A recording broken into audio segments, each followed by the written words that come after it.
Hey folks, come on here, Kilt-Man, at your services. How are you all? Hope you're doing very, very well. Now, I was talking to a young lady last night in one of the local taverns we have in the Kilted realm, and obviously, given this time of year, Halloween, I mentioned that I was doing a series of videos on, the scenes that frighten people most of all, the most terrifying sequences in a movie that has never left the viewer, that rocked you the first time you saw it, and even though you may subsequently return to the film, if you're brave enough, they still have the same devastating effect upon you. You know this, I've been doing a series on it.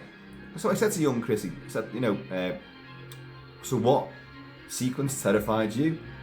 And she went very, very white, and I thought, oh, this is going to be good, this is going to be a good one. And she went, well, it's not just one sequence, it's an entire movie, which so traumatised her when she first saw it as a teenager, as I did as well, and had the same effect on me as well. And she said, like, it's never left me. I've had nightmares about it to this day. And I thought, oh God, do you really want to talk about this? And I was going, yeah, but thinking, inwardly I was thinking, please, I've got to hear this. This is going to be great. And then she said, it's a film called, you may not have seen it, but it's a film called The Entity. Oh. And I just thought, oh no. Do we have to talk about this? Because The Entity is a grueling experience. No matter who you are, no matter what your faith may be, male or female, the harrowing story of a woman who is repeatedly raped by a horrendous spectre, brutalised, sexually abused and raped continually in front of her own family, in front of other witnesses, in front of parapsychologists, all sorts of things.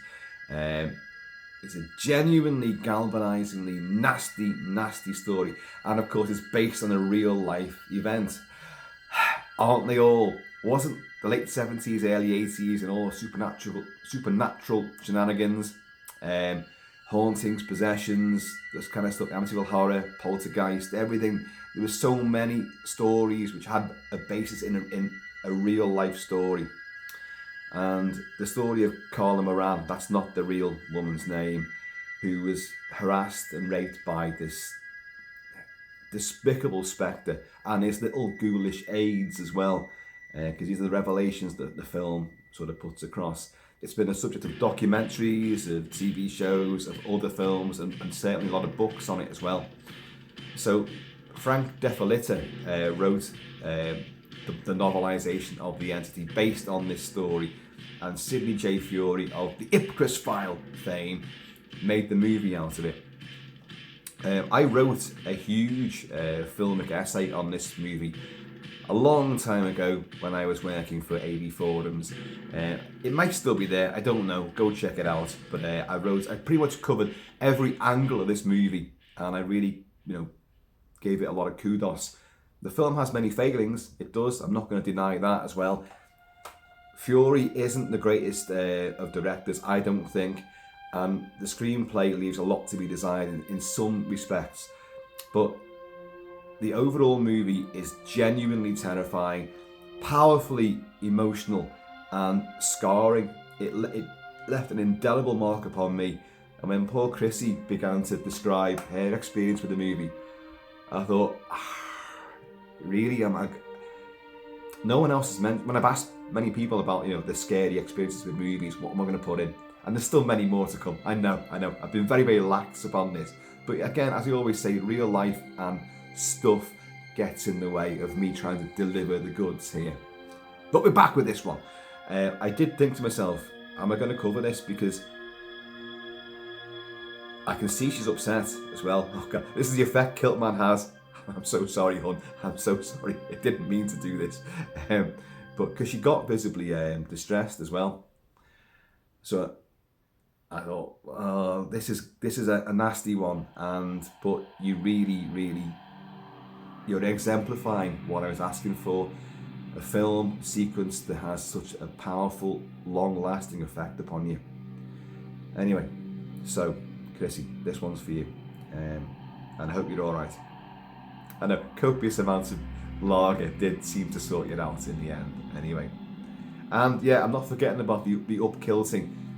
Naughty that, hun, naughty. I didn't do it to you, but you did it to me. Just say it. Nah, I didn't mind. Anyway, so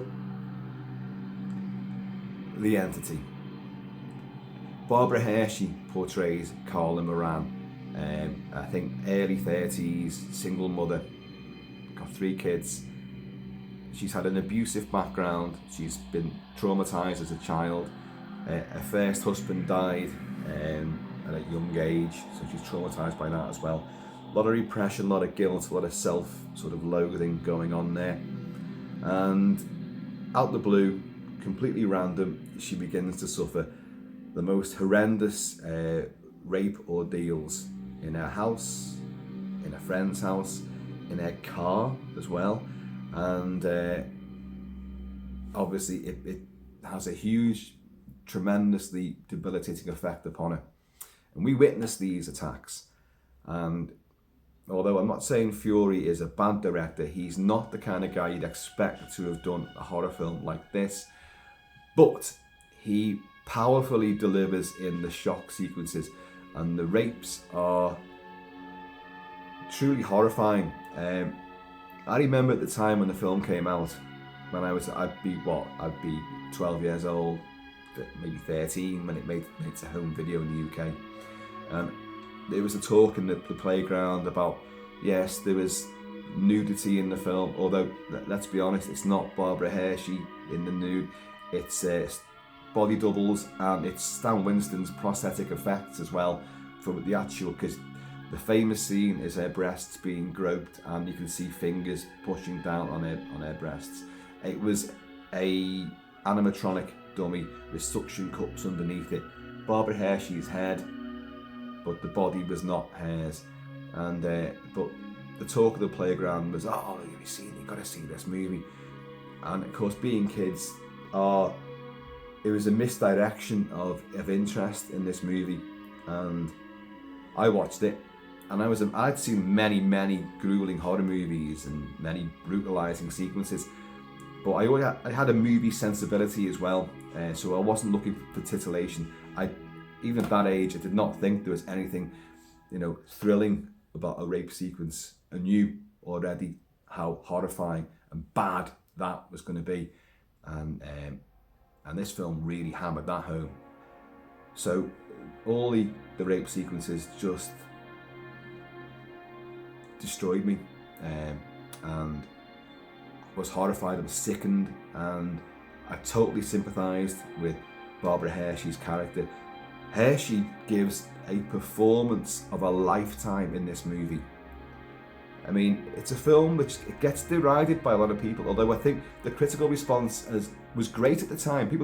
It did get a good critical response upon release. Then it kind of fell from favour when Poltergeist came out. Poltergeist, those pesky Spielbergian, suburban, subversive horror, a lot of S's involved in that. Those Micmac Indian graves, don't build houses on an old Indian grave site. Don't do that, You're only asking for trouble. But although Poltergeist, which by the way is a phenomenal movie, I love Poltergeist, and it came out the same year as this and deals with the similar topics. The beast in Poltergeist does get the hots for Jo Beth Williams as the mother in Poltergeist. After her bath, yeah, there is the sequence where it's pulling her t-shirt up and flinging around the walls and the ceiling of the bedroom. Yeah, it's got amorous ideas there, but it's a more family-friendly sort of horror movie. It's got thrills and spills and chills aplenty, and I love it, and it really should be in this run-up to Halloween, and it may well be at some point. But this was the more realistic, less sensational, not many light shows in this, not many golly gosh gee wow moments of awe and wonder. This was pure terror and violence and just completely savage, supernatural horror show, and it profoundly upset me at the time. Now, dealing as it does with rape. Now, Barbara Hershey, her performance, the guilt that she extols as a hard-bitten mother of three who's going through, she's got a new romance with I think his name's Alex Rocco, who plays a new fella, who he witnesses one of the attacks, but it blows his mind, and he's trying to, and she's literally saying she's being molested and raped on the bed, and he can see what's happening, and it's just, what do I do? What do I do? And she's going, help me. It's just, and he tries to help it, but a spectral force throws him back. Then her son, her teenage son, comes in. Bobby, I think his name is. He comes in, and he assumes that this boyfriend's attacking her, so he goes for him. And they're like, it's just, no, it's causing so much grief and trauma within this family that, God.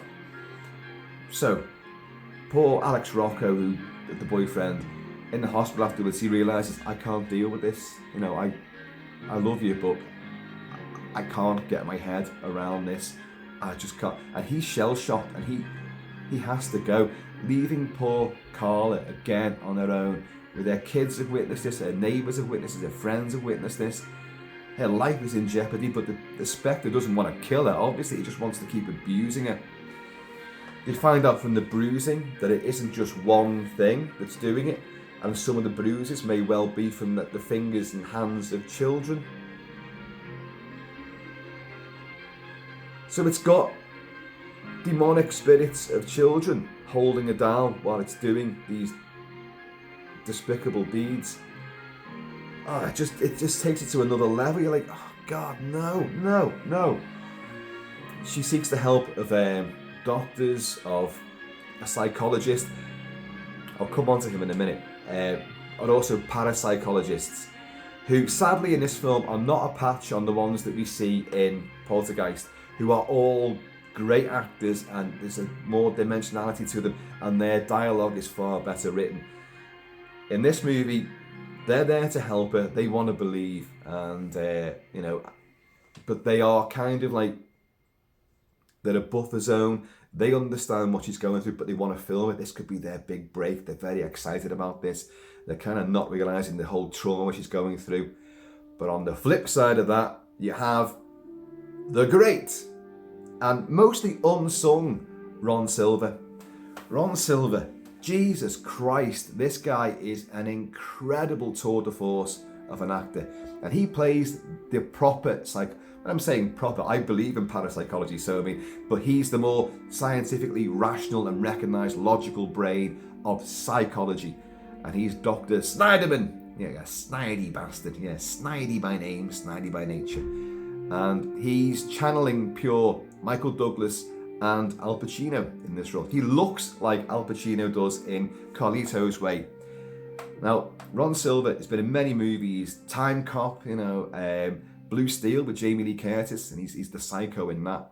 He's been in many films, but no one ever really gives him the kudos and recognition he deserves. Now, he's the doubting Thomas in this. No, this is, Carla, it's all in your mind. It's all your repressed angst.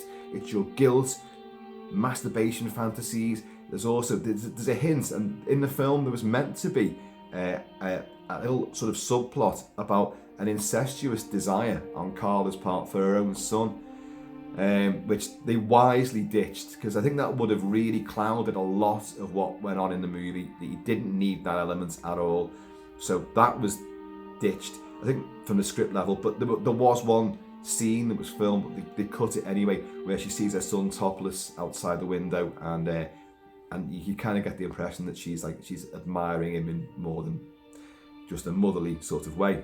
And I think it was wise to have done that. But he does bring up stuff like this, an Oedipal complex and her repressed sexual angst and the abusive background she's come from, and that she's fabricated all this. But and he sticks to his guns throughout the entire bloody movie, and he really but he does overstep the mark, because he's clearly got an infatuation, an affection for his client, for Carla. And so there's feelings there too. So he detests the involvement of the parapsychologists. And he said, no, why didn't you just listen? No, don't listen to these guys. Listen to me. It's all in your mind, Colin. It's all in your mind. And he's driving a wedge into the family itself as well. But Ronsil was magnificent in this movie. He speaks, he's a verbal tsunami. And you know that he's thinking, even as a character, he's thinking like several conversations ahead. I don't care what you're going to retort back with now, what your argument is going to be. I've already worked out multiple, retaliations to your argument, and every scenario you can throw back at me, I've got it all worked out. He's several steps ahead of everybody else. But we know he's talking shite because we know it's real. And when witnesses do obviously see what's happening to Carla, and they've seen the manipulation of her body, they've seen her under attack and duress, his excuse for that, it's mass delusion. And this is where the film does sort of fall apart. Although I think he's a fascinating character and Ron Silver plays him to perfection. And it does make for some great sort of interplay. And it gets you as the viewer more galvanised. Like, no, will you just listen to it? Listen to the evidence. There's fucking crystalline evidence now that she has been attacked. She couldn't put those bruises and bite marks on her own body, which he accuses her of doing. They're in places she couldn't get to. Why are you still sticking to this? Because you're so dogmatic, in your approach that you cannot take any other explanation at all. You've just got to stick to your guns. So as a viewer, it can be a very frustrating experience. And I think that is down to the screenplay. These guys are acting, their socks off, and they are magnificent, apart from the parapsychologists. But certainly Barbara Hershey, Ron Silver are just, it's an acting tour de force from the pair of them. But the script does let Barbara Hershey down. When she's explaining things, she doesn't explain things properly. When you could just tell him this, tell him this, show him it. Oh, why aren't you doing this? So it becomes a very sort of escalatingly frustrating experience watching the film as a viewer. And of course, this does all culminate in, let's build a version of your house in the high school gymnasium, and we're going to have nitro, what is it now? The freezing sort of spray gas. Hydrogen? I don't know what it is, but it comes out of a nozzle and it can freeze things. So we're going to attempt to capture this spirit. We're going to have you undergoing a normal sort of routine in your house, and it's going to come for you. And it does. And they've got lots and lots of witnesses there, and doctors and scientists, and all this team are there. Ron Silver tries to put a stop on this. It's all, you're letting them control you. They're putting all these ideas in your head. Carla, we just listen to me. This is real, and we know it's real. So we get this sort of grand finale, and it's a great sequence, but it is let down by one thing. You're hearing the attack music and the rape sequences. I am going to come on to those scenes properly, and the music as well a little bit later on. But in this grand finale, in this mock-up of the house, she's going about her ablutions. The spirit does make an appearance, but what lets it down is instead of just an attack upon her, it affects the nozzle of the hydrogen gas, ice gas. Let's just call it ice gas. It's affecting. So this nozzle then begins to attack her. Now, I know you could make some kind of sort of similarity, a phallic nature of the nozzle spitting, ejaculating this white fluid at her. You could say that, and that might be what Furie was thinking when he made the movie, and it could well be. But its execution is not as effective as the attack scenes that we've seen before. So it kind of looks comical and admittedly a little bit goofy. This nozzle pursuing it around this mock-up of the house. Anyway, so they do capture it, and the ice forms over it, and for a split second we see what's been attacking it. And it's the size of a fucking house. And you're like, what is that? Jesus Christ. And this moment of, I mentioned shock and awe and wonder with Poltergeist. For a split second, you do get that in this movie, which has been a welter of shame, angst, trauma, aggression, and just guilt. And suddenly you get this, what is that? This huge, huge edifice. And as I look at it, and suddenly it shatters because the spirit has escaped again. It's got away with it. But you're all like, what the hell was that? If that's been doing this to... It's way more monstrous and bigger and colossal and more supernatural than we ever thought possible. And of course, like, Ron Silver doesn't believe it, even afterwards. And the film ends with... see that? Chrissie mentioned this, and I knew it was coming. I knew she was going to mention it because it really walloped me, particularly when I was older, because it's when she goes back to the house at the end of the movie, and I feel horrible just talking about it, you know. I've discussed all these other movies, and it's funny how this one has a really deeper, greater effect upon, well, certainly this young lady I was talking to, and understandably, but it affects me, and I'm a much older guy, and it still hurts me, this end sequence.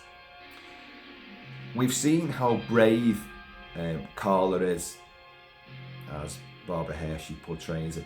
We've seen her resolution and resignation to the fact that I can't defeat this, but I can stand against you.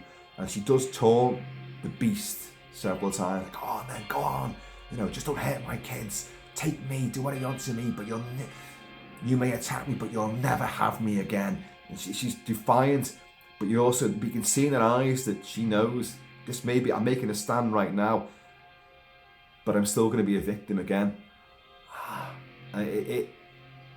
When you try to absorb that fact, it just makes the film even more gravely demented and disturbing and soul destroying, because you just want to help this poor girl.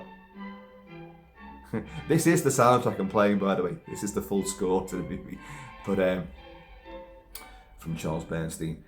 But she makes her stand, but she knows that ultimately she's going to be defeated again every time. No matter who tries to help her, this thing doesn't care. It's going to go after again and again and again, no matter what strategies and no matter what allies she has on her side. Anyway, she goes back to the house at the end, and she walks in, and the silence that we've grown used to, which is the prelim to any of the attacks, ensues. She looks around, and the first time I saw the film, I never heard this line, and subsequent viewings in my teens, I never heard this line. It was only many years later that I heard the line that comes up right at the end of this movie, and you hear the voice of the beast, and it just says, and I apologise for the language, folks, which I don't normally do, but it just says, "Welcome home, cunt."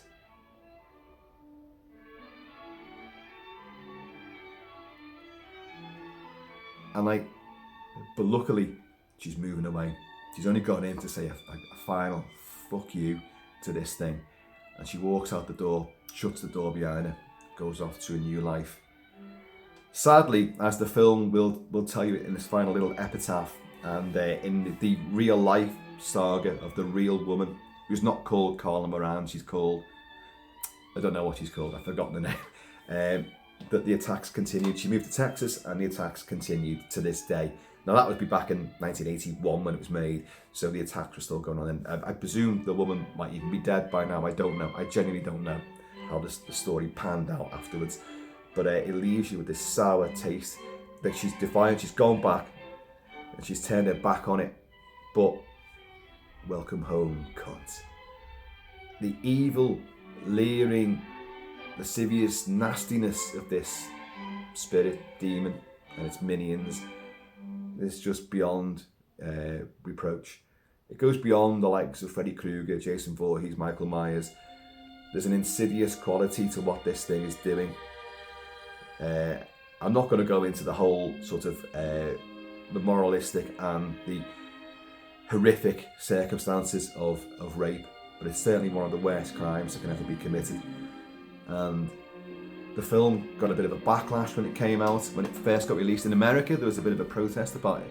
You know, it was glorifying rape and showing it in a gratuitous fashion. The film does not do that. Barbara Hershey herself spoke out most vehemently in defence of the film, and rightly so, because the film does not in any way, shape or form glamorise or make thrilling or titillating the act of rape. It does not do that.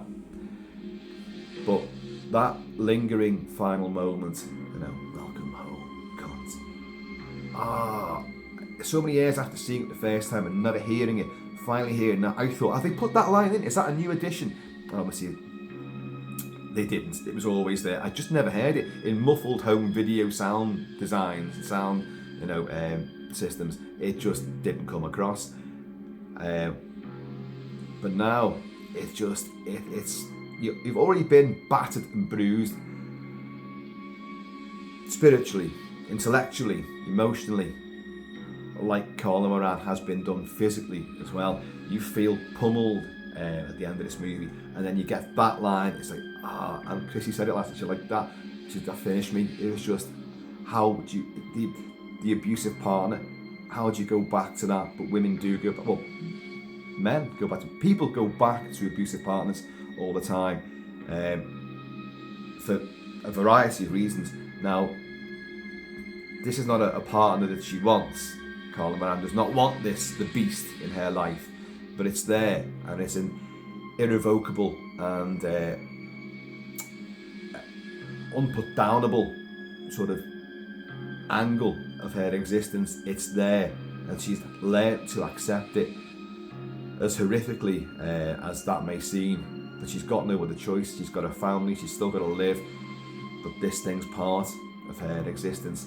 And so overall, the entity, despite its many sequences of pure shock and terror, and horrible sexual violence, and then spectral, you know, craziness, it's this lasting effect it has about people dealing with monstrosity, aggression and violence in their lives, and they have no way out. People around them either don't believe, don't want to listen, or can't help, or the law is useless to defend them. That's a real life horror there. You even you take out the supernatural elements of this, and you've got what many people are struggling through all their lives, and there's no one out there to help them. And it takes a film like this, far more so than maybe Jodie Foster in The Accused. It picks a film like The Entity to make you realise that, to make big, tough, you know, macho guys like Kilt-Man and many other blokes who I know who've seen this film, who may have laughed. Many people laughed and derided it when they first saw it when they were teens. It's hard to get your head around a lot of the concepts in a film like this. You're kind of expecting Poltergeist, the Amityville horror. You're kind of expecting stuff, but you're getting a very taut, gripping, emotional saga, which is far less supernatural spook show than it is harrowing kitchen sink reality. And for kids to get their heads around that, that's a bit of that's a tall ask, you know. So when you come back to it later on and you realise what the hell this film's really about, it takes a hell of a chunk out of you, you know. So anyway, Chrissie, yeah, sadly I've had to go very seriously into this because it is a very serious film. Some of it's told in a hokey manner, as I've tried to put across. The film is kind of schizophrenic in the way that it's produced, directed and written, but the performances are outstanding, and they leave a lasting impression on you. The music, Charles Bernstein score, is just electrifying. It's so amazingly well done. And the script can falter, it can make errors, where you're shouting at the screen, say this, do this, show him that, tell them that, and Ron Silver, Dr. Snyderman, for fuck's sake, you listen to the girl and then listen to yourself. Stop being so up your own theories, your own intellectual fucking, suit of armour. Take the helmet off and listen. Open your mind. It's clever. It's clever because that's the effect. It's to make you more and more. Would you just help the poor girl? Then it works. But I think the script could be better. The nightmare rape sequences, the attacks. Furie directs these so well, and it's not so much the attack itself because that's horrible. She will be physically twisted and turned, abused, punched in the face. The first attack, she gets punched in the face, and it's Hershey's shock and just stunned reaction to it. And you're like, oh God, I didn't expect that. I didn't want that. When she gets hurt, you get hurt. You feel it all the time, what she's going through. You get that. And but it's the build-up to these attacks, the silence, the synthesized tones that Charles Bernstein puts in there, which are genuine. I'm going to try and take you back to maybe a couple of these sequences. It'll come on at some point. Well, there's the main theme again. Didn't want to do that. The main theme is fantastic. It's very serious, very intense. Well, let it just play out. Stop interfering, Kilt-Man. Let the music just play on. But you'll have silence, and then these sort of synthesized tones come in. You'll hear a shuffling in the shadows in the room. You'll hear the clock ticking, metronomic, tick tock, tick tock. Barbara Hershey will be looking round, and there's a definite there's a pressure rise as you're watching the film. You can sense something is here. It's in the room with her. But where's it going to come from? What's it going to do? Oh God. And then the more... Here we go. And the autumn wind has picked up outside as well. Sort of this tonal sort of tilt, weave, the darkness, the shadows, you're on edge, the unease, what is going to happen? Your heart stops, and then you will go into the attack. And Charles Bernstein delivers, there's no other way of putting this really, but bluntly, he delivers the musical accompaniment of rape. As you'll hear in a second or two, I hope.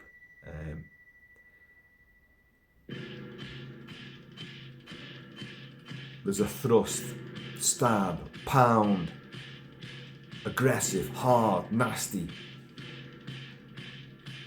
It's clever to have come up with that and to look, I'm not going to hold back here. The film it's not going to show the most gratuitous of what they could have shown, especially nowadays. But musically, I'm gonna help you instill the horror of rape into men's minds as well, not just women, but men's minds. I'm gonna do it with a harsh, stabbing, staccato, pound, pound, pound, pound. In the shower sequence where she's turned around and she's slammed against the wall of the shower. It's funny how this series of One Good Scare for Halloween they're meant to be grueling sequences, of horror, but they were meant to be fun as well. There's meant to be a fun angle to it. Folks, I cannot find any fun angle in The Entity, although I do massively recommend the film. It's the flip side of Poltergeist. It's the flip side of the Amityville Horror.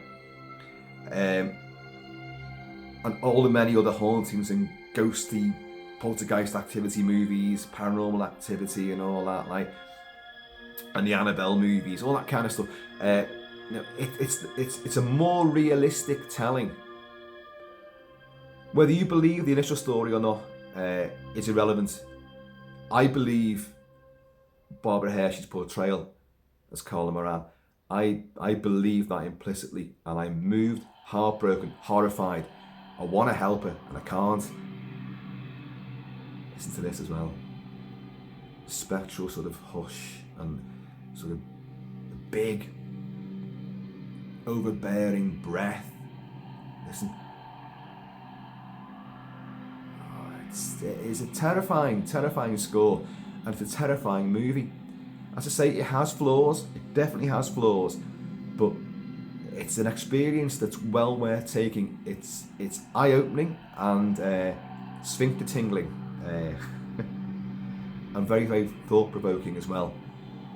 If only to watch it for the sheer masterclass performances of Barbara Hershey and Ron Silver. And everybody else, well, apart from the parapsychologists who were mentioned.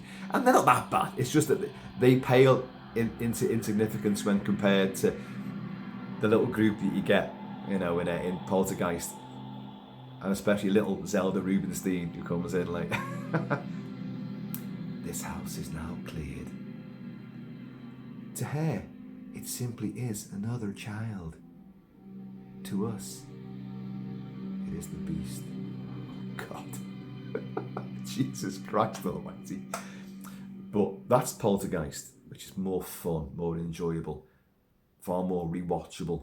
The Entity is a brutal, gut-punching experience, and I massively recommend it. And Chrissie, I'm sorry that I that I put you through that I dragged that out of you. Can't believe I sat there thinking, oh, this is going to be good, and then you went The Entity, and oh God. And as much as I had reservations about like discussing this one, I also knew exactly in that second that it was coming on. It's fantastic, folks. It's a powerhouse movie. The horror is real. There's a little bit of a light show. There's sparks and like laser lights and stuff. As even her son gets hurtled across the room trying to save her.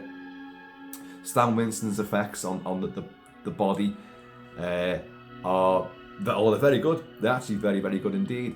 They're now a little bit more obvious now when you watch it now, but you know, I'm thankful for that. I'm thankful it looks a bit more fake now. Than I wouldn't want any more realism added to this in the context of what you're seeing.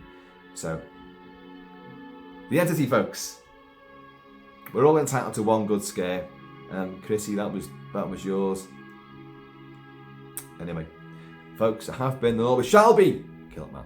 So please keep it kilted, keep it Celtic. Be happy, y'all. Be safe, and I'm going to see you all.